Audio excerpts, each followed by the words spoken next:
The detailed Play It Today breakdown is linked in the description on theircheck.com. The useful question here is not whether Nancy Drew Treasure in the Royal Tower matters to the series, it is whether you should actually start it now. The answer is yes, but with caveats. This is still one of the easier, older Nancy Drew games to justify today because it gives you a focused, self-contained mystery in a compact, first-person adventure format. You do not need deep series knowledge. You do not need to care about collecting old PC boxes. You can buy it legally, install it on Windows, and get to the actual game without building a small museum around it. That already puts it ahead of a lot of early 2000s PC adventures. But this is not a frictionless modern mystery game. The main barrier is not the premise. It is the design texture. Treasure in the Royal Tower expects you to pay attention, poke around, connect clues, and sometimes get stuck on specific puzzles. The search demand around this game is full of walkthroughs, hints, and puzzle blockers for a reason. So the recommendation is selective.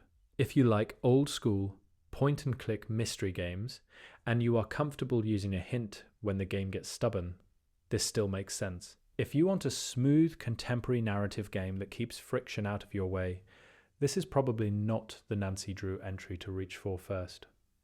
The important thing is that the game is legally available today.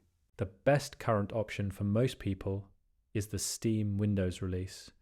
It is the most straightforward, mainstream route.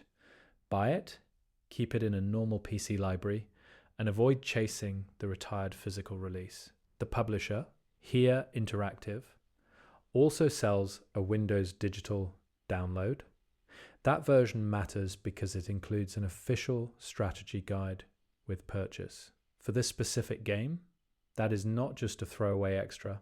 It lines up with the real way many modern players will experience it, playing normally, then using guidance when a puzzle turns from satisfying to tedious.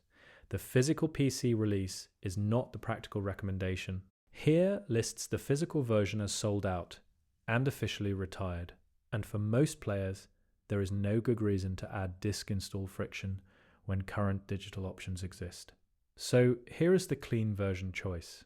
Use Steam if you want the lowest friction mainstream purchase.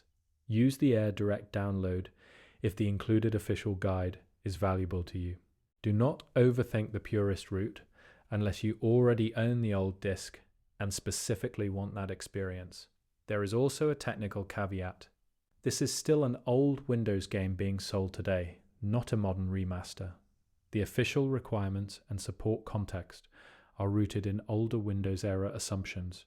That does not mean you should expect disaster, but it does mean the article on theircheck is right to treat setup friction as real rather than pretending this is a fresh release. Now, before you start, the big adjustment is puzzle friction. Not controls, not combat, not online setup, puzzle friction. Treasure in the Royal Tower is a first-person point-and-click mystery, and the challenge comes from observing rooms, tracking information, solving locks, answering questions, and figuring out what the game wants from you next. Some of that is exactly why people still like it. Some of it can feel brittle if you are used to cleaner, modern signposting. The healthiest way to play it now is not to treat hint use as failure.